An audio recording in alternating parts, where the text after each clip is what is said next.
قرآن مجید کې ذکر کړه او 210 ځلې نبی علیه الصلاۃ والسلام په احادیث مبارکو کې د دې ذکر وشو. نو دا د دې خبرې اهمیت دی چې عقیده ختم نبوت دا په اسلام کې دومره اهمیت لري لکه څنګه لا اله الا الله لا اله الا الله چې کله راویله نو الله رب العزت توحید ثابت شو چې الله یو مانن ثابت شو. الله سره شریک څوک دی هغه نه دی. الله رب العزت سره شرک کول هغه څه دی هغه لکه مسلمان څوک دی دا مسلمانانو وسی کفر ته رسي. همدارنګه محمد رسول الله صلی الله علیه وسلم چې کله دا ومنو نو محمد رسول الله صلی الله علیه وسلم صرف منل دي چې محمد رسول الله دی نبی ومنو بلکې محمد رسول الله صلی الله علیه وسلم سره هغه خاتم المرسلین باندې هغه باندې ختم نبوت باندې چې محمد رسول الله باندې نبوت ختم شوه دی. محمد رسول الله باندې رسالت ختم شوه دی. د محمد رسول الله صلی الله علیه وسلم باندې چې کوم کتاب راغلی قرآن مجید هغه کتابونو کې اخیر کتاب دی. څلور کتابونه راغلي دي. تورات راغلی دی موسی علیه السلام باندې نازل شوی دی. انجیل راغلی دی عیسی علیه السلام باندې نازل شوی دی. او زبور راغلی دی په داوود علیه السلام باندې نازل شوی دی. او قرآن راغلی دی په محمد مصطفی صلی الله علیه وسلم باندې نازل شوی دی. پته ولګی دا چې څنګه محمد رسول الله صلی الله علیه وسلم باندې نبوت ختم شوی دی همدغه شانتي دا قرآن مجید باندې قرآن مجید اخیری کتاب دی. د قرآن مجید نه بعد د اسمان نه بل کتاب په دنیا ته نه رسي. زما عزتمندو دومره لوی اهمیت لري عقیده ختم نبوت. ان الرسالة والنبوة قد انقطعت فلا رسول بعدي ولا نبي بعدي. ان الرسالة بشكل رسالة ونبوت ختم شوی دی فلا رسول بعدي ولا نبي بعدي. پس ما نه بعد باندې نبی وي او ما نه بعد باندې رسول وي. انا خاتم النبیین لا نبی بعدي. زه اخري نبی یم ما نه بعد باندې نبی نه رسي. رسول الله صلی الله علیه وسلم دا وفرمایل چې زه اخري نبی یم ما نه بعد د دنیا کا بل نبی نه رسي. زما عزتمندو نبی علیه الصلاۃ والسلام بل ځای کې فرمایي سيكون في امتي 30 كذابون دجالون كلهم يزعم انه نبي وانا خاتم النبيين لا نبي بعدي. زرد چې زما امت کې به داسې ډېر دروغجن هغوی به د نبوت دعوې وکړي. هر یو به یې چې زه نبی یم خو نبی علیه الصلاۃ والسلام فرمایي چې زه اخري نبی یم ما نه بعد به نبي نه رسي. ما نه بعد به نبی او رسول نه راځي. نو ځکه نبی علیه الصلاۃ والسلام خبره وکړه. نبی علیه الصلاۃ والسلام وفرمایل چې 30 کسان به د نبوت دعوې وکړي. په هغه وخت یو کس دعوه وکړه چې هغه اسود بنسي و او صحابه کرامو جنسار و په هغه کې جنسار صحابي را پاتېدو. هغه فیروزي د نبی ورغو هغه کور کې هغه اسود بنسي وردا. مختصر خبره کوم مختصر. بیا به راغی مسلمه کذاب چې کله د نبوت دعوه وکړه او مسلمه کذاب چې کله نبوت دعوه د نبی علیه الصلاۃ والسلام په آخري ژوندۍ کې وکړه. په دا وخت کې نبی علیه الصلاۃ والسلام دنیا ته تشریف یووړ. نو کله ابوبکر صدیق رضی الله تعالی عنه د مسلمانانو اول خلیفہ جوړ شو. د ابوبکر صدیق رضی الله تعالی عنه اول اجماع په خبرې باندې وکړه چې دا مسلمه کذاب چې د نبوت دعوه کړې ده دې سره څنګه جهاد دا فرض دی. نو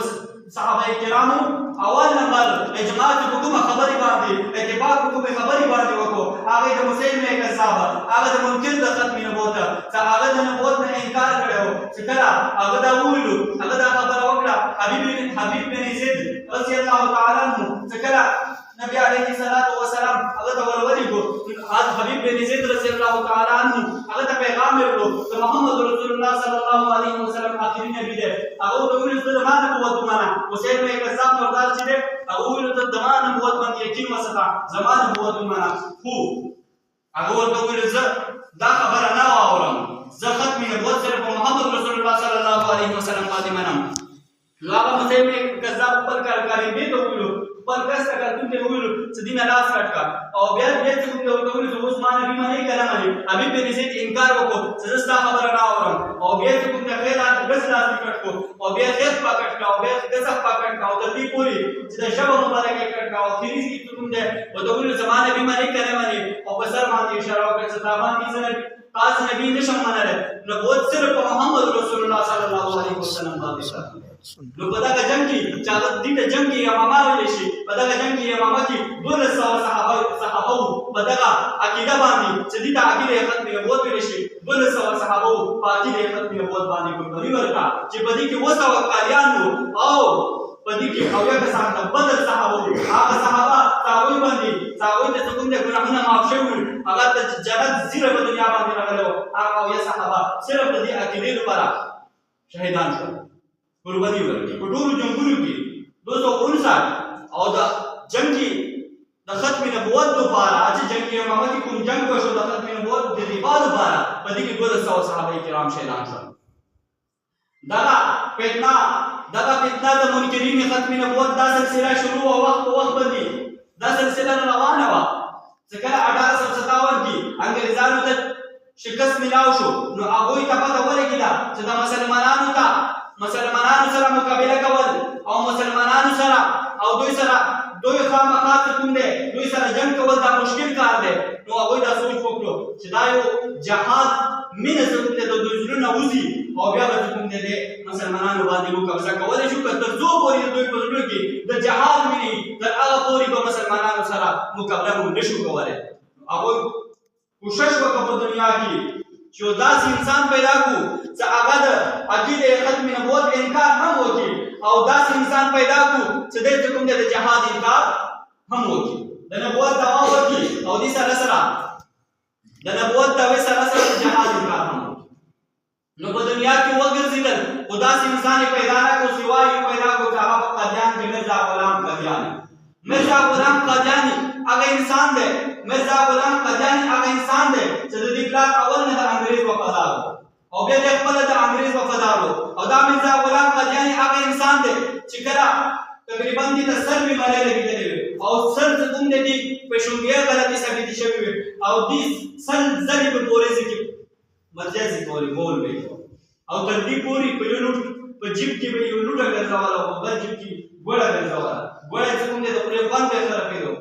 او لوټه به یې د بل لپاره استعمالوله کله کله به غلط شو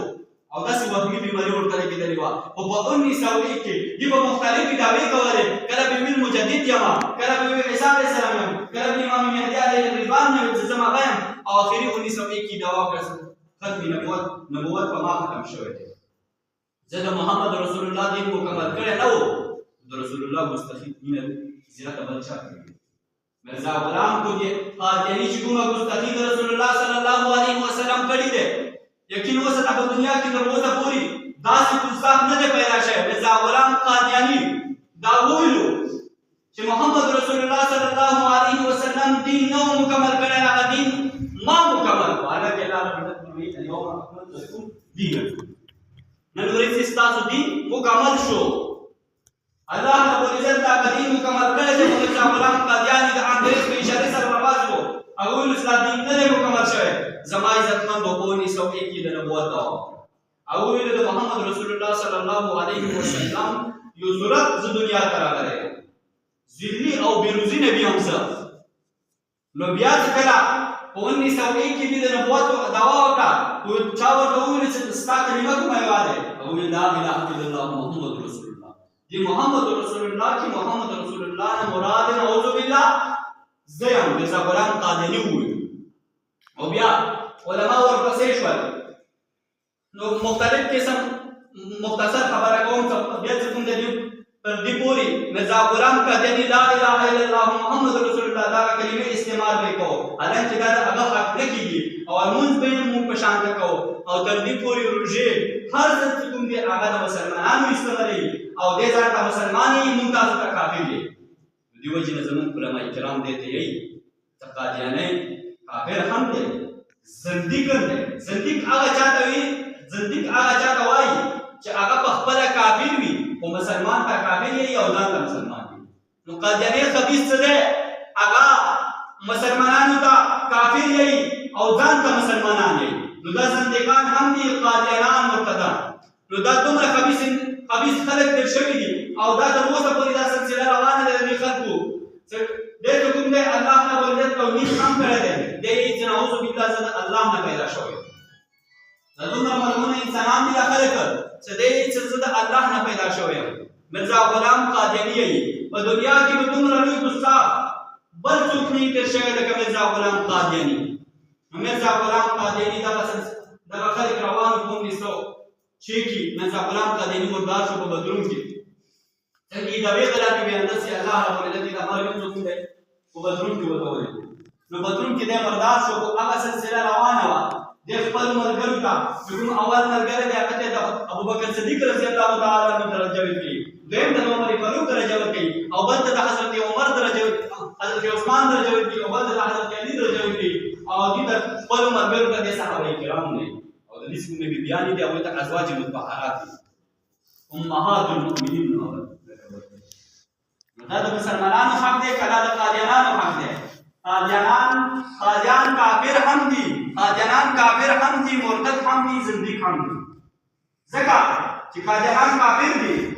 دې مثال دغه شان ته دی لکه په بازار کې یو کس دی هغه د خنزیر غوښه خرڅوي، هغه اواز لګوي چې دا د خنزیر غوښه دی راشه والې، او یو بل کس دی هغه د خنزیر غوښه خرڅوي او هغه یې چې دا د ګډ غوښه دی، د خنزیر غوښې ته یې چې دا د ګډ غوښه دی. نو اوس په دې کې خطرناک انسان کوم دی چې تکیه استعمالوي کوي. قادیانان دغه شان ته دي چې قادیانان په حقیقت کې کافر دي. دا تاسو میرزا مسرور وګورئ، د میرزا مسرور پګړۍ تاسو به چې دا په وګړ تورا دي او چلو ته دوی کافر دي، هغه څنګه کافر دي؟ ته مسلمان یې، لا اله الا الله محمد رسول الله کلمه درته وایي.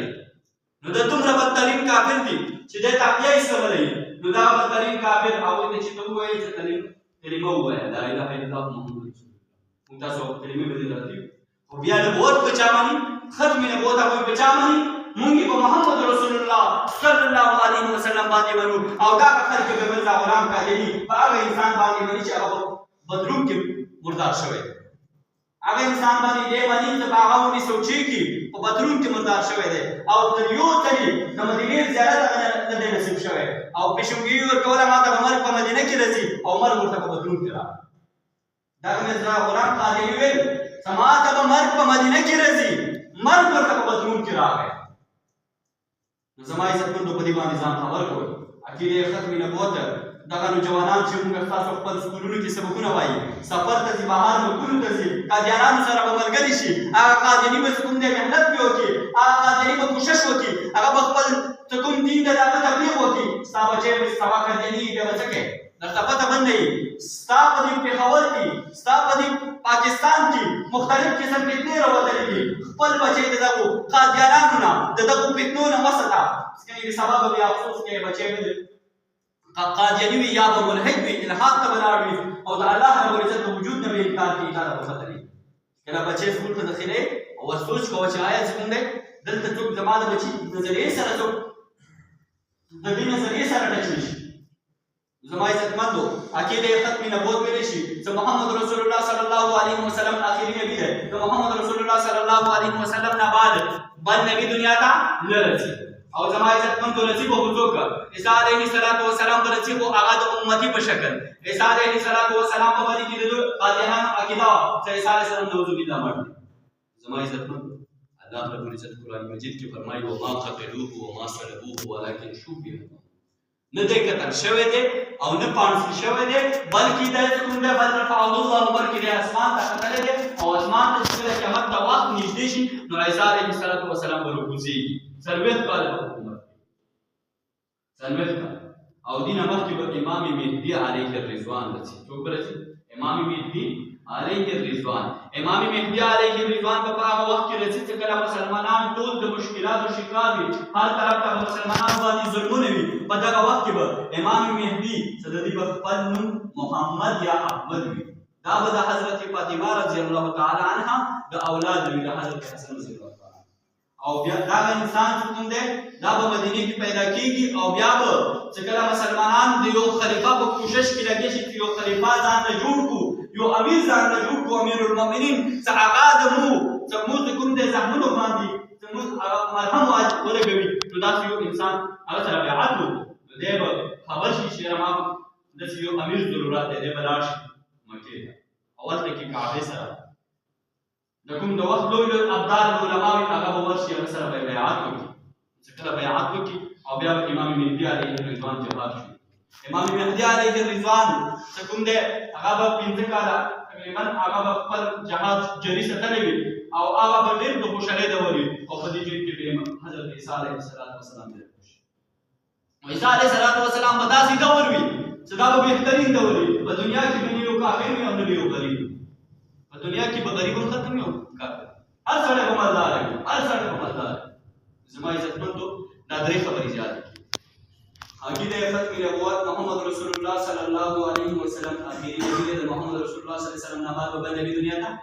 نه راځي. عیسی علیه السلام به راشي کله څنګه تاسو وګورئ عیسی علیه السلام خو به راشي کله تاسو ورته عیسی علیه السلام به راشي هغه د امتی په شکل هغه به د محمد رسول الله صلی الله علیه وسلم په کتاب باندې عمل کوي هغه به په قران مجید باندې عمل کوي هغه په قران مجید باندې عمل کوي او د دې به استعمال سمای او دریمه خبره ده امام مهدی علیه الرضوان تاسو نه څوک تاسو کې نو تاسو ورته دا مایي چې دا یو پیغمبر تیر شوی یا صحابي تیر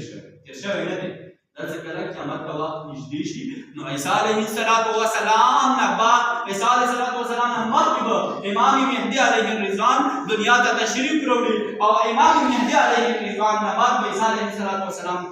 تشریف راوړي او عیسی علیه السلام تقریبا 40-45 کاله حکومت کوي او بیا به دنیا نه تشریف وړي او بیا به کوم ده په دنیا کې کوپر بیا زیاتی کې او بیا به دنیا کې داسې دومره کوپر زیات شي چې د کلمې ویل ورنه په پاتې شي هغه باندې د درې خبرې یاد کړئ. اول خبره ده عقیده ختم نبوت څه دی. ختم نبوت زموږ خبرې تقریبا اکثر تکرار دي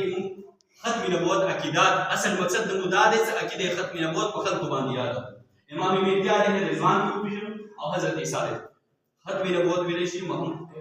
د نبوت سلسله آدم علیه السلام نه شروع شو او محمد رسول الله صلی الله علیه وسلم باندې ختم شو. نو دې عقیده ختم ته ویل شي د سلسله ختم ته ویل شي عقیده ختم نبوت یعنی محمد رسول الله صلی الله علیه وسلم نه بعد به نبی دنیا ته نه راځي او امام مهدی علیه الرضوان خپل نوم محمد وی احمد وی او دا په وخت د اخري وخت کې الله ولی دنیا ته رسي او بیا عیسی علیه السلام ژوندی دی اسمان کې د ذکر قیامت په وخت نږدې شي دی ورکوزي او اخري خبره ده قاجنه ملعون دا قاجنی ملعون بایکاټ هغه کوم تاسو باندې فرض دی شیزان کپنی دی یا نور کوم دی هغه بایکاټ کوم تاسو باندې فرض دی هغه ځکه چې قاجنی کوم دی د څومره شیزان کپنی یا د دوی څومره مصنوعات دي دا مصنوعات څه کړه خله او د دې کومه خرچه ده هغه د رسول الله صلی الله علیه وسلم د ناموس خلاف استعمالېږي هغه د نبی علیه السلام د عقیده ختم نبوت خلاف استعمالېږي هغه د قادیانانو په دفاع کې هغه د مرزا غلام احمد قادیانی په دفاع کې هغه د مرزا ناصر قادیانی په دفاع کې هغه د مرزا مسرور قادیانی په دفاع کې استعمالېږي. نو زما عزتمندو دا زموږ استاد د جیب خرچه څخه کوم دي د قادیانی په دفاع کې استعمالېږي. نو په دې افسوس پکار دی موږ تاسو باید وپېژنو چې عقیده ختم نبوت د قادیانانو کومې کپنې دي د قادیانانو کوم مصنوعات دي هغه وپېژنو هغوی نه مکمل بایکاټ وکړو. نن د څلور خبرې دي اول دا عقیده ختم نبوت او دویم حضرت عیسی علیه السلام حیات عیسی او دریم نمبر امام مهدی علیه السلام څلورم نمبر د قادیانانو بایکاټ د ایمان او د اسلام دایوانی شری دی چې کله د قادیانی سره تعلقات ساتي نو مسلمان نشي کېدای ځکه قادیانی کوم دی په دنیا کې هغه بدترین کافر دی چې هغه الله رب العزت هم نه دی معاف کړی هغه محمد رسول الله څومره پیغمبران دي هر یو ګستاخ چې دی هغه صرف یو کس یو پن پسې خبرې کړې دي خو دا داسې انسان الله رب العزت دی ولې چې صحابه کرامو پورې او تر اولیاء کرامو پورې هیڅوک دې نه دي معاف کړي الله رب العزت زموږ تاسو عمل کوي.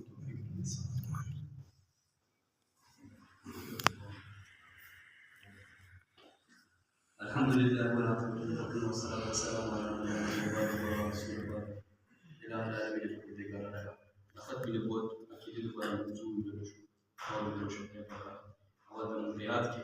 أو بيبدي بعض يعمل توفيق المسيح إلى العالمين الكبير رب سمرة قاديانان بيبدأ بكرة الإسلام توفيق المسيح أو الإسلام راوي ده بقى زمن قالوا جوانان قاديانان كبروي اثنين وسط إلى العالمين علماء کرام دلته د ختم نبوت لپاره خدمات کوي الله رب العزت او وسایل کوشش وکړو د حضور فرمایي او د دې چې کومه اثر د خیر په کړه د قادیانانو باندې وګرځي او د اسلام نصیب شي صلی الله تعالی علیه وسلم.